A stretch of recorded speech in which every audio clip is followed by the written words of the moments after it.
But on the left-hand side, that just becomes the square root of x plus 9/4. And this is, when I undo that, it's plus or minus y plus 1/2. Then I can subtract, if you will. This is essentially plus or minus this. I can write it out as two possibilities. So one possibility, I have the square root of x plus 9/4. Notice I can't take the square root of 9/4 because that's an addition. A lot of times I see a lot of algebra mistakes. People want to just take the square root of 9/4 and write that as 3/2 and write the square root of x. That's not possible. But one possibility is I take the positives. I get y plus, 1/2. Okay. So then I could subtract the 1/2 from both sides. So and I'll flip around and put my y on this side. So flip everything around by the transitive property. And it's the square root of x plus 9/4 minus 1/2. And that y is what I'm calling my f inverse. So now that becomes my inverse function. That's not the reciprocal. Remember, looks like the notation for a reciprocal, but it's to be interpreted as an inverse function, different than 1/f. Now, in this case, I have my two functions over here. So I have to make sure, because if I were to graph this parabola over here, let's take a look at, see graphically what's happening. So when I solve that, I get plus or minus 1/2. So it looks like here's 1 minus 1, and here's, I'll rescale these. It'll be a different scale. There's -2. So it's a parabola that this parabola looks like this. Now, when I flip the y and x axes to find the inverse, I'm kind of rotating along the line y is equal to x. That's what I do. So I kind of rotate along this line, y equal to x. So the x becomes the y becomes the x.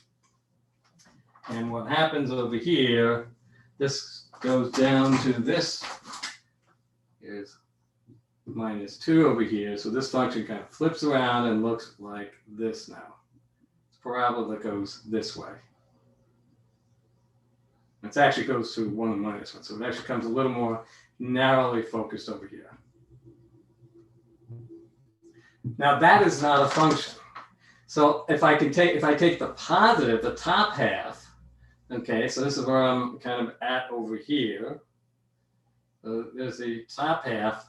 I can look at this over here. That's equal to this thing minus 1/2. Or I could take the bottom half, which would be taking the second version of that. But usually we take the positive because we like it to be positive. But this is another possibility, but we don't take that by choosing the negative of that.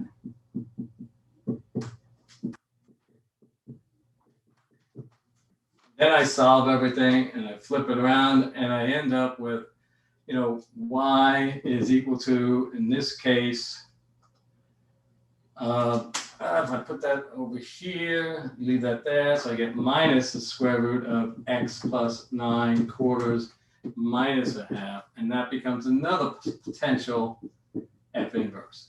But usually we don't take the bottom, so we will not take this one. That means we have to end up with our restricted domain. So I'm going to not use that one. You could perfectly well use that, but by convention, we usually take the positive one. Now, I'm not going to make the one on the final anywhere near as complicated. It'd be a much simpler one. But this shows you all the analysis that is involved with these functions.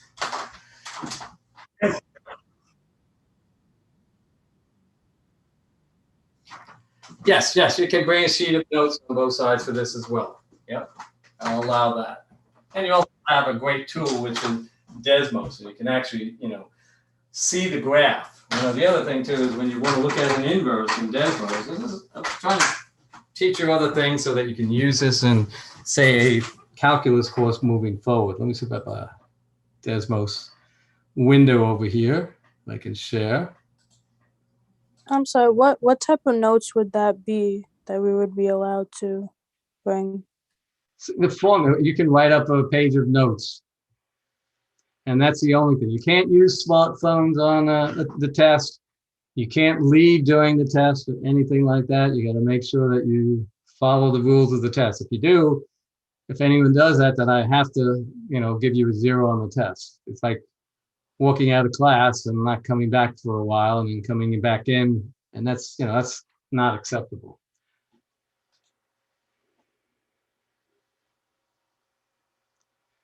So let me share the screen and show you what we have. First one we have, f, I'll do it as y. So y is equal to x squared plus x minus 2. So it kind of shifted over there. So it's kind of shifted.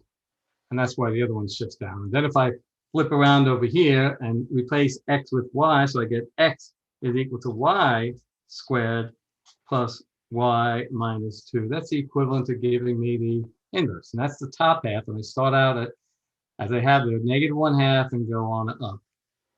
Now the domain and the, for these functions is for this one to work, I have to have x has to be greater than a -1/2. That would be this side over here. And because when I take its inverse, it becomes this over here. And I can see my y then, that becomes greater than -1/2 too. The domain and ranges, when you find the inverses, they swap on each other. They just flip out. But that's essentially it. It's a much more complicated sort of inverse problem. Now, most often you won't be finding complicated inverses like this. This is kind of a little bit harder, but it's at the upper level on the calculus sequence you will. But in calculus 1, finding inverses of linear functions, that should be about the norm of what you need to do. That's it. Now you can restrict the, let's write it out. Let me write it out formally here. So this is how I would set my function and its inverse out. So I said f of x is equal to x squared plus x minus 2. And this is for -1/2 is less than, x. X can go, or x is greater than -1/2 if you wanted to put it that way. Or equal to. X is greater than or equal to a -1/2. I'm restricting to, if you will, this side of the parabola. It moves that way. Then my f inverse is equal to the top one I have over there, which is the square root of x plus 9/4, okay, minus 1/2. And in this case, this can't be negative, so x has to be greater than or equal to, in this case, a -9/4. If it's equal to -9/4, it's 0. If it's less than -9/4, I get the square root of a negative number. It's undefined. And this is going to give me this part of the graph. So that would be my function and its inverse function with a restricted domain for each. Okay, any other questions? Is that okay for chapter 1?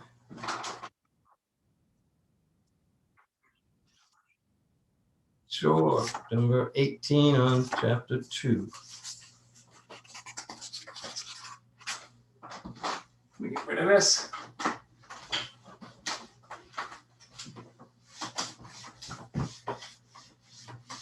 Now you see, we did cover an awful lot. There's a lot of techniques. These are all algebraic techniques. We manipulate things using the rules of algebra to obtain new expressions, new functions, new whatever. Now that first part was just working with functions. So take a look at number 18. So identify the shape of the algebraic function and then determine its domain range of the functions and then use technology to graph the function. So what do we have? 18. I have f of x is equal to the square root of x squared plus 2. Okay, let's take a look at the domain of that function. Remember, those are all the possible values of x. So typically, you might have to be afraid of having a square root of a negative number. But notice, that can never be negative. Can't even be 0, if you will. Because I square x, it's always positive. I'm adding a positive number to 0. So the domain for this one is actually easier. Because if I try to solve this, say x squared plus 2 is greater than or equal to 0, well, I get x squared, it has to be greater than or equal to negative 2. That's always true. So what do? Okay, the domain is x is just any real number. Simple enough. The range is a little bit different if you kind of look at this and want to plot this. You know, take a look at the range. Well, what's this is going to look like if you kind of look at what's happening to the graph. I go to a graph, but you're going to see something like this, so to speak. It's going to go to a height of x can never be, this f of x can never be less than 2. So as x goes to 0, this will go to 2. So here I am, I'm at 2 right here. And then what's going to happen, you're going to see it's going to go off in both directions. When x goes positive, it's going to kind of go off in a linear fashion because it's squaring that. But let's show it on using technology. You can plug this into either your graphing calculators. Let's go back to using Desmos here. And I'm just putting my f of x is equal to square root and x squared plus 2. And you can kind of see where it kind of goes up. It looks like rounded here, but it's going up. Kind of looks like a parabola, but it's not. It's not really a parabola at all. These lines are straight after that. So from that, you can kind of see what your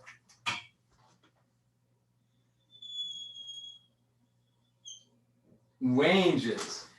It can equal 2, but it has to be above 2. So for the range over here, those are the y values. So the range, set of all elements y, so it's that y is also a real number, but y is greater than or equal to 2. It can be equal to 2, but anything possible. You're never going to get something less than 2, never a negative, so there's your domain and range, and there's a graph of it. Now when you go out over here, these become like straight lines for very large x. So for the end behavior, I'll just mention it over here. So let's take a look at the end behavior. That means x is, really, it's going to infinity. So it's really large. So the square root of x squared plus 2 is approximately equal to the square root of x squared, because 2 is insignificant. If x is 1,000,000, take 1,000,000 squared, that's a trillion. And trillion plus 2 is about the same thing, so it goes like x. So it actually has what we call a slant asymptote, and you'll kind of see for large x, it'll eventually close to the line y is equal to x. And we also have the other one over here, y is equal to minus x. X goes to large in the negative infinity sense. It'll do the same thing. I have a question. Yes. For the range, wouldn't it be greater than or equal to the square root of 2, not just 2? Yes, the square root. Keep me awake. Yeah, keep me awake. I'm talking away at the same time. So it's square root of 2. I forgot to turn off the online. But yeah, because when you put it at 0, we go to the square root of 2. So there's 1, and there's 1.4, and there's 2. Yeah, keep me awake there. So that's what we have then for the domain and the range. And this is what it looks like. It actually has some asymptotes here. You don't need all that. They're just asking for function, find its domain, find its range, and graph it. And you can plug this into your TI calculator as well. But it's not a problem. So any other questions in that? That's essentially, that's what chapter 2 was about, finding the range, domains and ranges. The focus was on that. Other questions? Can you go over in chapter 3 how to find the values for the inverse functions of the trig functions? Sure. So let's take a look. I think we have some, I'll look at the practice test and we'll just pick some out over there. And what I do, when we can find them exactly, I typically use the unit circle. You can also, to find the inverse values, use your calculators if you set it for degrees rather than radians. You can do it for radians, but most people don't recognize pi over 4 in radian measure, 3.1, like 0.7 something, but you will recognize 45 degrees as pi over 4. So let's take a look at, say, for something like, so we have problems 15 through 21. So find the exact values if possible. So let's take number 15. So looking for the inverse sine or arc sine of a -1/2.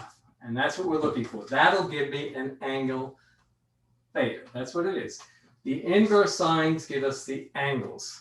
They put in a number and we get out an angle. Now this is equivalent to, if I take the sine of both sides,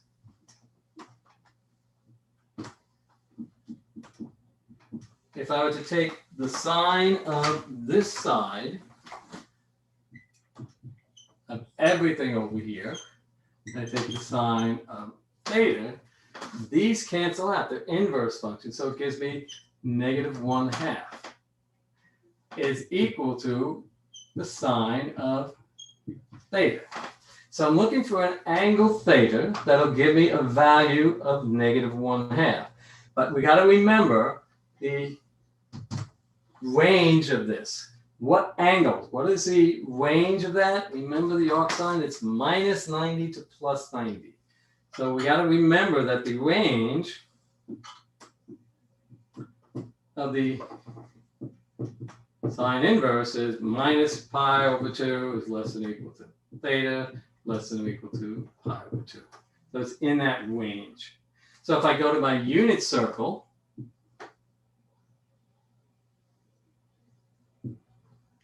this is the analysis you should be able to do. I want to find out when the y gives me a negative value. So it's in this quadrant down here. It's beneath that. And the y has to be over here at -1/2. So if I bring this over, okay, so that's the y coordinate over here. And I'm looking for -1/2.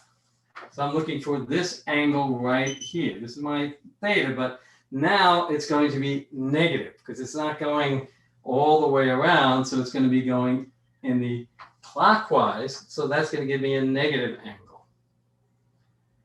Now I can write my x coordinate if I want. You can see that's just the square root of 3/2.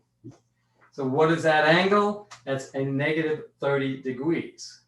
So in this case, theta, and we'll show it how you can find it on the calculator. Theta is a -30 degrees, but I want this in terms of radians. So I'm going to take it as a -pi/6. Degree measure versus my radian measure. And that's how I find it. Now, you can easily find it using your calculators. As I said, make sure your calculators, however, are set for degree measures. It's easier to get when you set it for degree measure. Turn this thing on. There we go. Let me clear this out. And let's take the arc sine, the inverse sine of -1/2. I was not going to write that as 0.5. And let me just let me see if what it's set for. Okay, I'm set for radians. I can tell that right away. So what do I have to do? Change the mode over here and go back to degrees. Because that is equal to pi/6. That's the radian measure of pi, which is 3.14 divided by 6 would give me that. So I'll go back Do the same thing and do that again.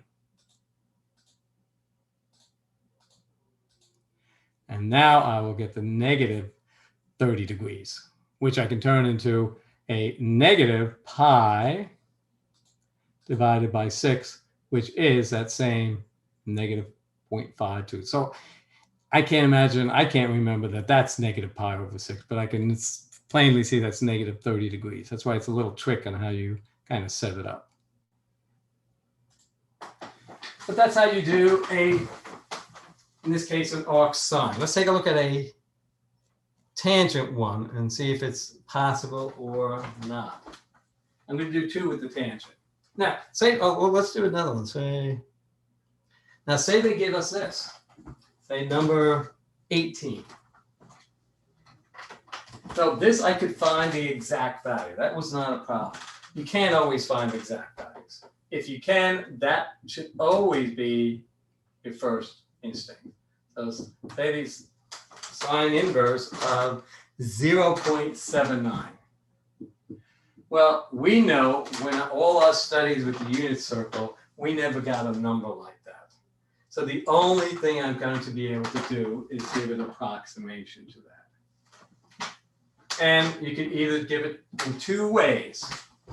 You could give it in the radian measure, and you have to specify. If you don't write anything, it's automatically radian, or you could give it in degrees, depending upon what is asked. And it's going to be an approximation. And for that, we plug that into our calculator, just like we've been doing.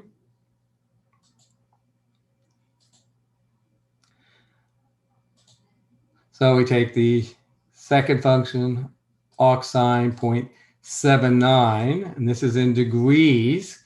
So it's 52.19 degrees. Let me write it up here. I'll come back.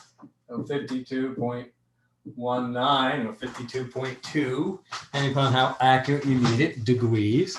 But if I want it in radians, I have to switch my mode on my calculator, do the same thing, take the sine inverse of 0.79. And this will be my radian measure, 0.9108. I'll leave it at that, 9108.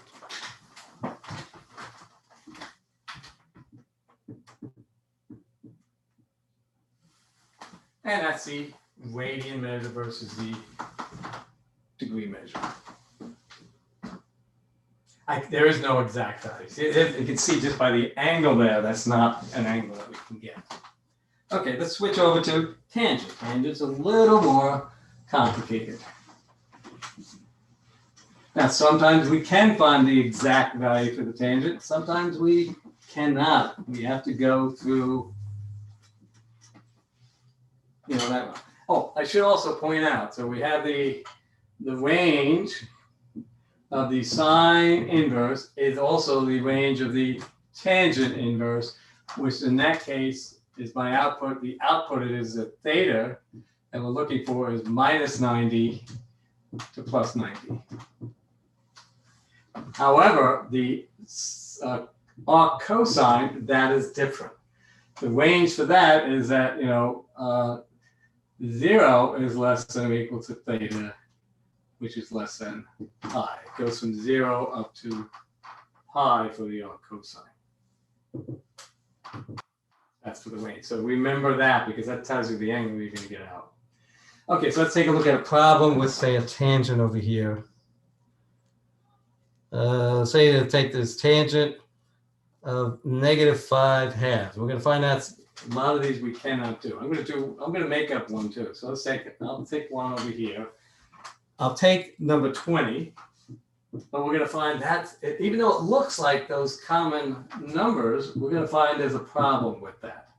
Okay, so I'm finding the inverse tangent of the square root of 3 over 2. So what does that mean? I'm looking for an angle theta. All these inverse functions, it's an angle theta I'm looking for. So what is that angle theta? Well, it's defined by taking the tangent of both sides. If I take the tangent of this and the tangent of that, this cancels out. So I'm looking for the tangent of theta is equal to the square root of 3 over 2. Now, if I set up my unit circle, it looks like I might find it, but there really isn't an exact angle that works for. As I come over here, remember what's the tangent? The tangent is the sine of theta over the cosine of theta. So in essence, looking for over here in my unit circle. Now, I'm concerned that everything is where the tangent, remember, it's in this quadrant over here. So it has to be in quadrant 1 because 1 would be the y coordinate would be negative, the x would be positive, that would be a negative argument. In actuality, it could be quadrant 1 or quadrant 3 because I could have 2 negatives dividing out. But because of the arctangent range, it's only minus pi over 2 to plus pi over 2. We have to restrict the domain and range of that so we could indeed get a function out of it. Otherwise, it wouldn't be a function. It wouldn't pass the vertical line test. Okay, so I'm looking for something over here where in essence, it's telling me, if I thought it was this, let's say, oh, okay, that doesn't look like my y could be square root of 3 over 2. This is incorrect reason. It's easy to start this way. So my x is 1/2 and y is square root of 3 over 2. But if I divide one by the other, I don't get this. If I take the square root of 3 over 2 and divide that by 1/2, that's the same as multiplying by 2, I get the square root of 3. So that's not the right angle. That won't work. So that means I'm not going to find the exact value. So what should I do in this case? Find an approximation. So theta is going to be approximately equal to, I'm going to use my calculator, and I'm going to see what it is in terms of degrees. I think my calculator is already set for degrees, so let's go through that. And then I'll show you what we could have done if it wasn't that case. So come over here, turn this on, clear this off. Now use the arctangent, square root of 3, go out of this, divided by 2. I think I'm set for radians right now, so if I'm not mistaken. So that's the radian measure. Let me set the mode now and go back to degrees. Sometimes it's easier to see in degrees what's going on. Tangent inverse of square root of 3 divided by 2. And that's equal to 40.89 or 40.9 degrees. We don't have anything exact for that. So that's my 2 angle measures. The top one is the radian measure. The bottom one is degree measure. Now, if I had something very similar, but just a slight change. So what if instead of that, I had this problem? Tangent inverse of the square root of 3. Well, I just did that analysis over here. So that's this angle right there. That's the angle I'm looking for. Different than this one. But what is it? That angle there is 60 degrees. So it's either 60 degrees or pi over 3. And while we have it set up, we can easily see that and verify that using our calculator. Calculator is a great little tool that you can. So I can take the tangent inverse. I'm set right now for my degree measure. So I get my 60 degrees. And I could set it for radian and get that. But if I set it for radian, it'd be pi over 3. And that would give me my, if you will, my radian measure. And you can see that if I set this, or excuse me, set my mode back to radians, I could do the same sort of thing over here. And second function, square root of 3. Up out of there, close it up. And I'm going to get the same 1.047, which is pi over 3, which is 60 degrees. So that's what you have to be looking for. You have to understand in each of these functions what their domains are. Let's take a look at one for the cosine, the arc cosine. So if we can find an exact, that's our preference. We always want to do that. If not, then we can resort to getting an approximation. Let's do one more with the inverse cosine. Now, always go for the exact values because that's the preference. So let's take 16. Here we have the cosine inverse of the square root of 2 over 2. And I'm looking for the angle theta. So in essence, what am I looking for? I'm looking for an angle. Let's say if I take the cosine of both of these sides, I'm looking for cosine of some angle theta that's equal to the square root of 2 over 2. Now, back to my unit circle. Now the cosine, arc cosine, and the arc sine, arc cosine is different than the arc sine and the arc tangent. If I'm looking for the output, my range of my cosine inverse is from 0 up to pi. That's where I'm looking for angles in that region, if I can find the exact. Now, what do I want? I want essentially my x coordinate to be the square root of 2 over 2, which is equal to, this is also equal to 1 over the square root of 2, which is the angle I get over here at 45. Now, this over here would not work because the x would be negative. That would be if I have a negative inside of the argument, it would give me that angle. But it's going to give me this coordinate there because that's what my x coordinate there is. My y coordinate is also equal to the same thing. But that angle there is 45 degrees, which is equal to pi over 4. And you can also get that using your calculators to verify that very simply, like we've been doing all along here. That is just second function, cosine inverse, square root of 2. Whoop. Let me clear that out. Second function, cosine inverse, second function, square root, okay, of 2 divided by 2. Now that's, essentially my pi over 4. Let's take it and set it for degrees, and we'll see the same sort of thing.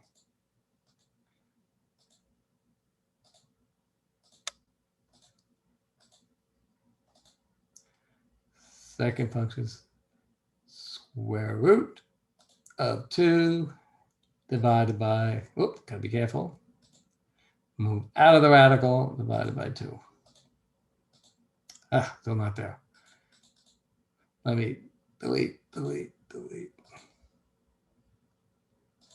And delete that. Okay, let me move out of the radical. There we go. Then I can do divided by 2. And that'll give me my 45, which is equivalent to the decimal of pi, divided by 4. That's the exact value. That's the decimal approximation that your arc cosine function gives you.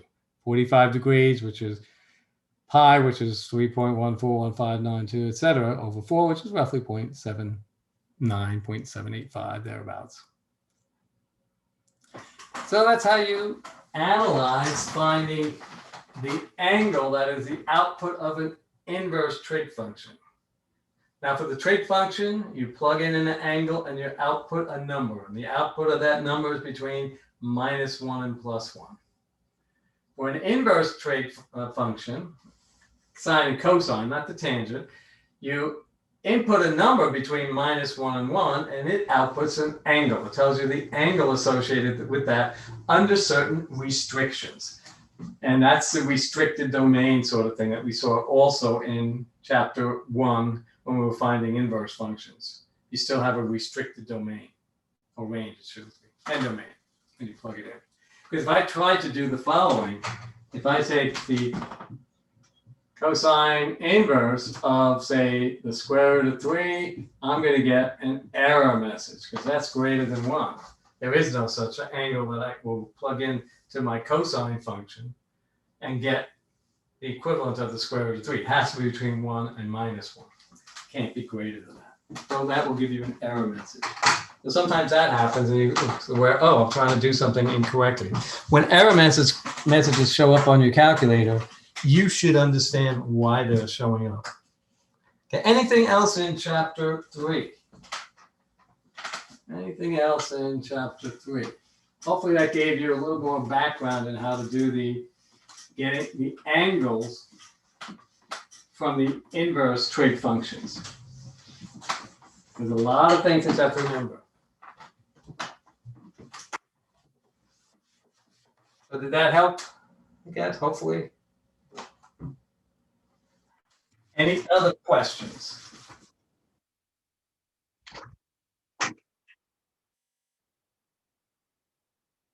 Mm-hmm.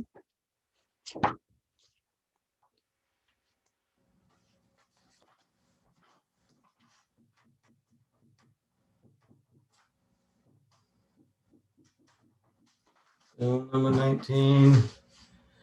So given the polynomial functions below, find all the zeros and then write in factored form with linear and irreducible quadratic functions. So here it is. F of x is equal to x to the fifth minus 2 x to the fourth minus 17x cubed plus 28x squared minus 2x minus 8. Okay, so what we want to do is we want to find the zeros of this. If I find the zeros of this, that's going to help me factor it. So what we want to be looking for is find its zeros. I find the zeros, that'll help me factor it. Now, there are some, in the traditional version of this course, you're taught the, it's kind of a convoluted theorem of finding all the possible factors by taking all the factors of 1 and minus 8 and dividing them out and then doing it individually. What I'm going to do is short circuit by approximating the zeros using Desmos, and I want to get the exact value so then I can reduce this through long division. So let's put that into Desmos and see if we can pick out any zeros. Now sometimes you can look for just 1 and minus 1, and sometimes you'll see the patterns right away. But if it doesn't happen, that's okay too, because we have a nice little tool that'll enable us to work that through. So here's my f of x is equal to x to the fifth minus 2, should be, 2x to the fourth minus 17x cubed plus 28x squared minus 2x minus 8. Okay, so here we have the pictures of what's happening right here. Right here, we can see we have a 0 of x is equal to 1, but it also tells us something even more interesting. Since it just touches that axis, what happens here, that means it has a, and you can see that you can count the zeros, 1, 2, 3, they're all real. This is a repeated 0. This is 0 of x is equal to 1 multiplicity 2. So x minus 1 quantity squared is a factor of this. And then any of these things, -4, that's an exact one. So I have another one. Now these two are decimals. But from this information, I can then glean what's happening. So what do I see? I see x equal to 1 is a 0 with multiplicity 2, and x is equal to -4, so it's x plus 4 is a factor. So let me go and start to, from that analysis, I just got this. So I have x equal to 1 is a 0, and it has a multiplicity of 2. It could be 2, it could be 4, it could be 6. But because it crossed at those other locations in this fifth degree, I have a maximum of 5 real zeros. It can't be 4 because I saw it crossing in 3 other places. So it's only multiplicity 2. And x is equal to -4 with multiplicity multiplicity 1. That means this has a factor, x minus 1 squared, and this has multiplicity 1, so it has a factor of x plus 4. So let's start simplifying that. I'm going to start using my long division and working through it. So let's do it over here. So I'm going to divide into that my x plus 4. I'm going to start with that one. And then I have my x to the 5th minus 2x to the 4th minus 17x cubed plus 28x squared minus 2x minus 8. Okay, so how many times does x go into x to the 5th? Well, it goes in x to the 4th time. So I multiply that. X to the 5th plus 4x to the 4th. And what do? I subtract it. So this gives me a negative 6x to the 4th. And I bring down the negative 17x cubed. Okay, so how many times does x go into a negative 6x to the 4th? Well, a negative 6x cubed. Okay, so I multiply that negative 6x cubed times by x to the 4th. That gives me a x plus 4, excuse me, negative 6x to the 4th and negative 24x cubed. And I subtract from what's above. So this becomes a positive. So positive 24 minus 17 gives me a 7x cubed. Bring down the 28x. Okay, now how many times does x go into 7x cubed? Well, that's just 7x squared. Multiply everything 7x squared times x plus 4. And I get my 7x cubed plus 28x squared. When I subtract, I get 0. Everything's gone. Okay, so then I look over here, and there's no x. So I bring down, what comes down over here? I bring down the minus 2x and the minus 8. How many times does x go into that? Simply negative 2 times. And I do that, I get negative 2x minus 8.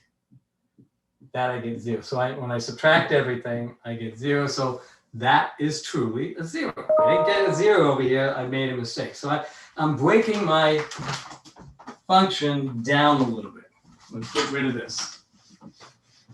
So now I know my function can be written like this. So it's x plus 4 times that, x to the 4th minus 6x cubed plus 7x squared minus 2.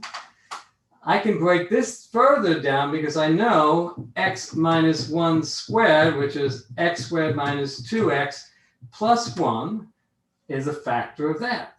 So I'm going to divide this into that. Let's do that. So it's a divide and conquer strategy. I'm slowly peeling the onion apart by putting this in a factored form, by finding the zeros and the equivalent expression after I divide it out.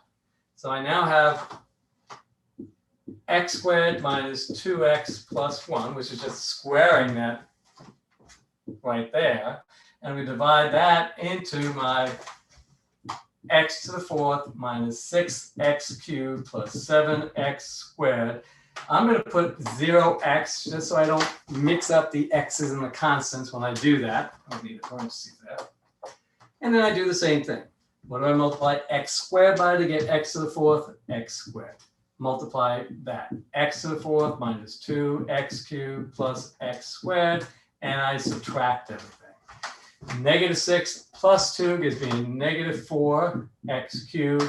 7 minus 1 gives me a plus 6x squared, and bring down the 0x. Okay, then what do I multiply x squared by to get a negative 4x cubed? A negative 4x. Multiply that out. Negative 4x cubed. That gives me a positive 8x squared. And this gives me a positive, negative 4x, right? So I'm multiplying by negative 4, so I get a negative 4x. But I'm going to subtract that. That goes out. 6 subtracting 8x squared gives me negative 2x squared. And over here, I'm subtracting a negative 4, gives me a positive 4x, and then I bring down the negative 2. Now, if I multiply this by a negative 2, I get the same thing, negative 2x squared. In this case, a positive 4x, because negative times negative is positive, minus 2. But when I subtract it, I get 0. I know it's a factor. Okay, so what have I shown? Well, this, I'm continuing down, so I use this. So now I can rewrite my f of x with an x plus 4, as well as an x minus 1 squared. And that's what's left over. So it's x squared minus 4x minus 2. Now, I could try to factor that, but I'm not going to be able to factor it. That's what we call an irreducible quadratic. We can solve that. We can solve that using the quadratic formula, if you will.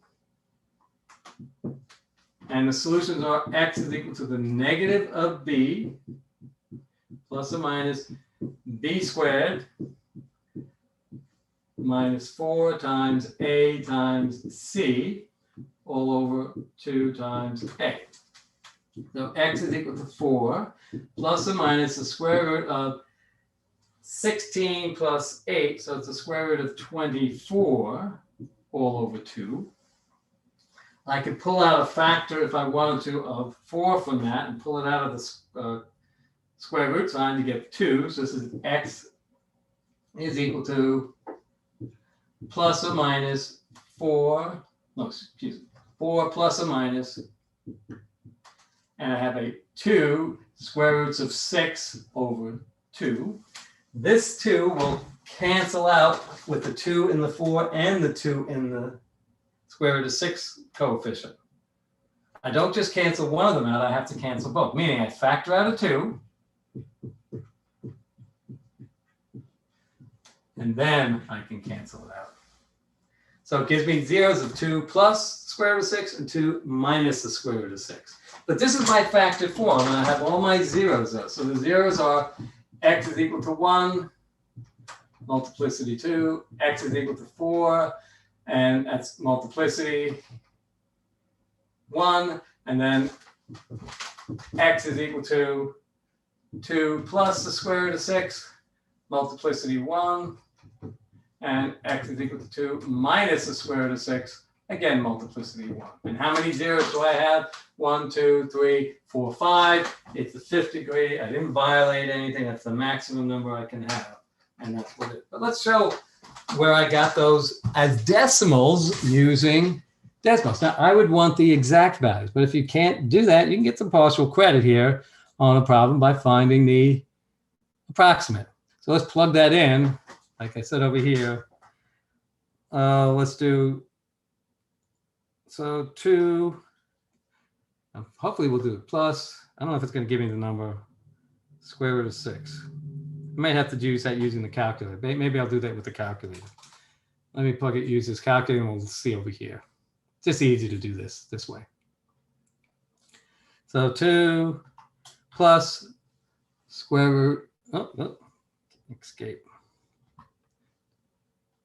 2, it is a plus over here. I'm using my keyboard, but I shouldn't do that. Let me clear that out. Second function quit. I want to tend to use the keyboard, but I got to use this. 2 plus second function square root of 6. That should be plus. Keep me awake there. Plus. Gives me 1 decimal. And then the other one is 2 minus square root of 6. And take a look at those numbers, and now look at on the graph over here. So I'll look at them over here, see if we can kind of still see them by moving this over a little bit for us, and we can. So this value right here, 4.449, there it is. This value right here, minus 0.449. You can kind of see those are the decimal approximations to those exact values that we found using our analysis.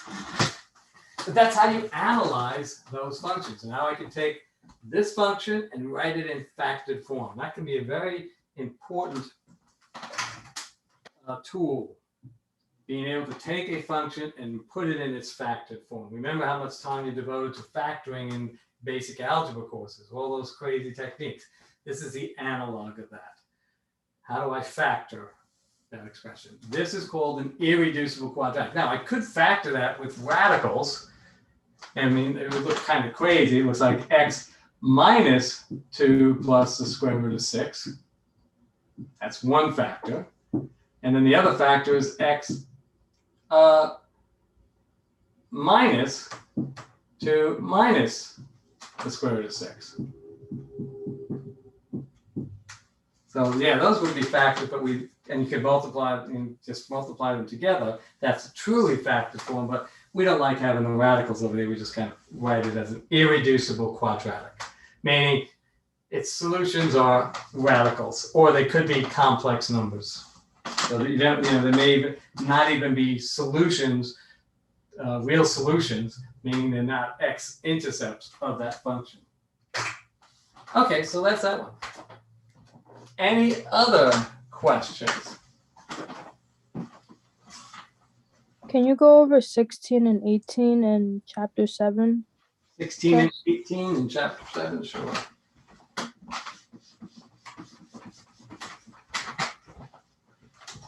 Now, hopefully, every time you see this one more time, it starts to make a little more sense.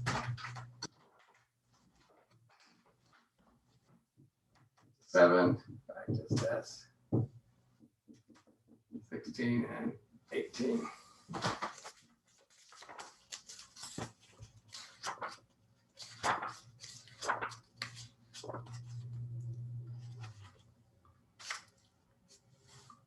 So here we're looking for a summation notation. So number 16 looks like this. So we have the number 3 minus 5 plus 7 minus 9 plus 11 minus 13. Now, I'm going to look at these numbers. There's two different things going on. These are just odd numbers. 3, the next odd number is 5, 7, 9, 11, 13. Okay, so I'm dealing with odd numbers. And then this is plus, minus, plus, minus. So it's an alternating sum. I have to start out at a positive and then I go to a negative. So it's going to tell me I have to write an odd number. Well, how can I write an odd number? An odd number, remember, is an even number to n, either plus 1 or minus 1. Doesn't matter. So that's what I'm going to do. I'm going to take my summation. I'm going to take my number here is going to be an odd number. So it's 2 times n plus 1. Where am I going to start this? I want to start at 3, so I'm going to start with n is equal to 1. So if I start with n is equal to 1 over here, plug it in over here, I get 3. Add n is equal to 2, I get 5. So I'm going up from n is equal to 1, 2, 3, 4, 5 to 6. N is equal to 1 to 6. But I want to have plus and minus, so it's an alternating. So I have to take my negative sign, and I have to start out with a positive. Now, since n is 1, if I put an n over here, that wouldn't work. What would that do? That would start out negative, positive, negative, positive. It's the opposite. So I can easily fix that by either taking either n plus 1 or n minus 1. I'm going to take plus 1. Let's make it look a little consistent. So I've written this summation term by term in its condensed form, and this is my alternating. And you can check it out. Plug in n is equal to 1. 2 times 1, I get 2. 2 plus 1 is 3. Minus 1 squared, well, that's a plus 1, so I get 3. Plug in n is equal to 2. 2 times 2 is 4, plus 1 is 5. Negative 1 to the third power, negative 1 cubed is a minus sign. And it works. And I get the first of those 6 odd numbers, plus, minus, plus, minus. That's how you kind of recast a alternating sum. And over here we have negative 3 to the minus 2 plus 4 to the minus 3, excuse me, 5 to the minus 4, plus, I'm assuming 6 to the minus 5. Now notice this is going 3, 4, 5, 6. That's going 2, 3, 4, 5. So I'm just counting up or down 1, but it is also alternating. Okay, so let's start over here. So this is just a number n. And I can start n equal to 3. And I'm going to go up. So I have my n over here. When n is 3, I want to have a negative 2 power over here. So I can take minus my n minus 1. So if I put in 3 for n, I get 3 to the 3 minus 2. 3 minus 1 is 2 with a negative out front. So that'll give me the 3. When I put in n equal to 4, what will I get? I'm going to get 4 to the minus 4 minus 1 is 3. I get that term. When I put in 5, I get that term. What I'm missing, however, is the minus plus minus plus. Just the opposite it is. This was plus minus plus minus. So all I need to do is minus 1. And I want it to be negative, so I could put n over here because n is 3. Negative 1 cubed is a negative 1. So that would work. And it's going to go, how many of these am I going? 1, 2, 3, 4 of them. So 4 plus 3 gives me up to 7. So 3, 4, excuse me, 6. 3, 4, 5, 6. It gives me 4 of those terms over here. So 3 is 1, and that's 3 others bring me up to 6. So n is equal to 3 up to 6. And that representation will give me that. It's a lot harder to go from here to here than it is to go that direction, but you can check yourself. So those are how you might handle those in chapter 7. Any other questions? Could you go over in chapter 6 where you have to solve for x, y, and z? Yeah, probably maybe just some time for that one. Let's see, let's practice test there. They usually take a little longer to do that. So we could take a look at number 6 using the elimination method. As you could use substitution, but let's use the elimination method.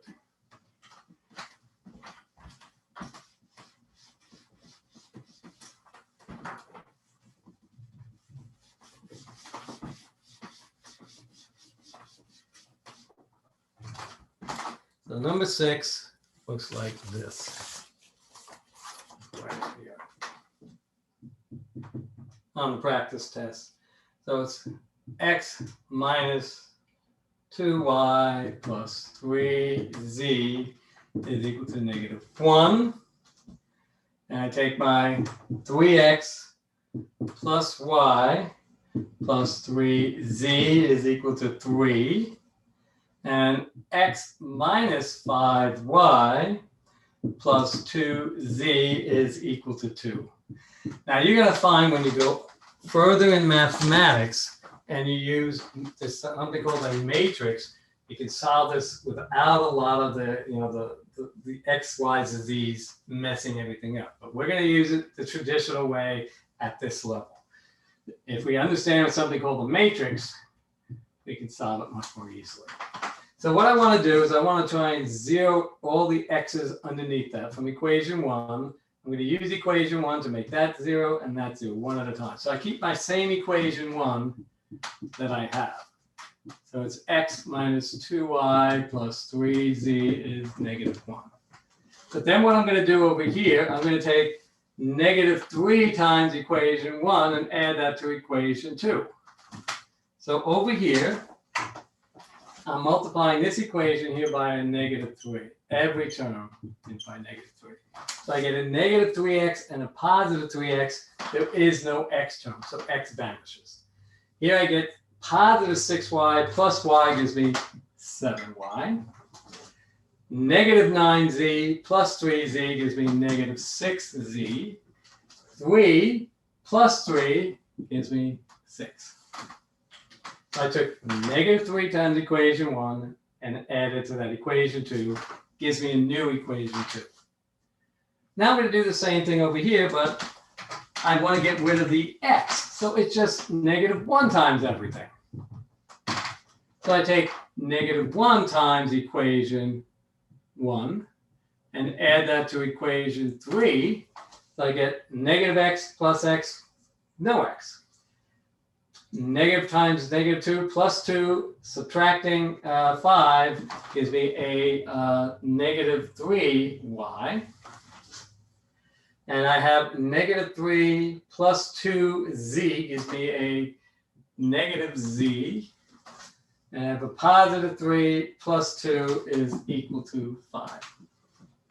Okay, now what do I want to do? Now I move to the new equation 2, and I'd like to zero that out. This is a little bit harder, so let's put it in. In fact, let me put it over here, give us a little extra space. I keep now the same first and second equation. So I have my x minus 2y plus 3z is negative 1. My new equation 2 is 7y minus 6z is equal to 6. Now what I'm going to do is, since, the signs are right, but I have to multiply this one by the 3 and that one by the 7 to get my new equation 3. So that's what I'm going to do. I'm going to take that new equation, here's my 1, this is my new equation 2, and this is my new equation 3. I'll call it prime, for they're different than the original 2 and 3. So for this last equation, what do? Well, I'm going to take 3 times equation 2 prime and add that to 7 times equation 3 prime. So over here, I'm multiplying everything by 3. And over here, everything by 7. 21 minus 21, the y's vanish. Okay, so I don't have to worry, I get 0y. This ends up giving me, in this case, negative 18 minus 7 gives me a negative 25z. So I get a negative 25z. So here I end up with 18 plus 35. So I get 18 plus 35. 6 times 3 is 18. 7 times 5 is 35. So it looks like it's going to give me 53. So this is a complicated one. Now, if I want to solve this, I do back substitution.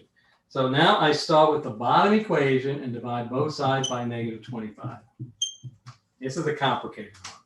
So I get my z is equal to, I'm not going to make it that complicated, and negative 53/25. Now that's not going to simplify. I got to make sure I didn't make a mistake along here because I'm talking and writing at the same time. And then when I do that, I use that over here. I now use this over here to solve for y, because I now have 7y. 7y is, move the z over, 6z plus 6. Well, z I can replace with that, so I get 7y is 6 times a negative 53/25. It's going to get negative over here, over 6. So let's simplify this a little bit if I can. I get y is negative 318/25. And plus, well, 6, I can write that as, 125. Looks like it's 150, excuse me, 150/25. I can subtract the 318 from that. So I get a negative 168/25. That's the case. This is a complicated one. So I now have y. So I have z is equal to a negative 53/25. Y is a negative 168/25. Now I have to find my x over here. So that's the last bit of work I need to do. I could have made a mistake. Now, if you make a little typo, you'll only lose a little bit of points if you write all your work. But if you don't show me any work, then there's no way of me knowing, did you make a little typo or did you just not know what you were doing? So in this case, put all the work down. So x that I'm looking for, if I move these over to the other side, is equal to 2y minus 3z minus 1. So x is equal to 2. Well, y, we already found over here, is a negative 168/25 minus 3z we found as a negative 53/25. And then minus 1. Okay, so I can double that, so 334, so it's minus 334, and then 36, excuse me,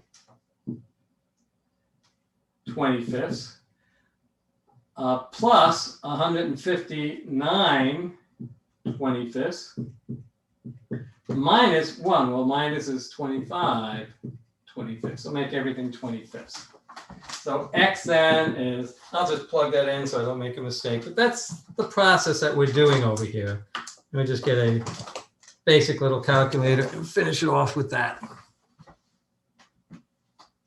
So 159 subtracting 25 subtracting 336, if I did the calculations correctly, gives me negative 202/25.